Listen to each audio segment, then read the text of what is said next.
So guys ఒక మంచి ముచ్చట మళ్ళీ వచ్చిన ముచ్చట ఏంటంటే మన లోకంలో ఎన్ని తప్పులు చేసినా ఏం చేసినా ముఖ్యంగా మన ఇండియాలో ఏది చేసినా కూడా దానికి క్షమాభిక్ష ఇవన్నీ ఉంటాయి అన్నట్టు.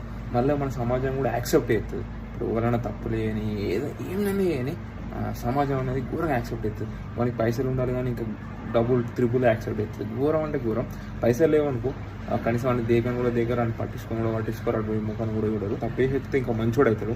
తెలుసు కావచ్చు రాజకీయాల్లో ముఖ్యంగా అట్లాంటి వాళ్ళే ఉంటారు. తప్పేసి వచ్చిన వాళ్ళనే మనోళ్ళు నిలబెట్టినా ఎన్నుకుంటారు. అట్లుంటుంది అన్నట్టు. వాడు తప్పు చేసిండు నేను గెలిపించినా కూడా మళ్ళీ తప్పులు ఎత్తాడు మళ్ళీ దానికి ఆశపడతారని ఆలోచించారు. ఏ తప్పు అని ఇవ్వాలని ఏమని అని యాక్సెప్ట్ విషయాలు యాక్సెప్ట్ చేసిన వాళ్ళు ఇంట్లో చిన్న చిన్న గొడవలు అయినప్పుడు ఏదైనా అయినప్పుడు ఎందుకు యాక్సెప్ట్ చేయరు నాకు అర్థం కాదప్ప. ఎందుకు దగ్గరికి రావడం అర్థం కాదు.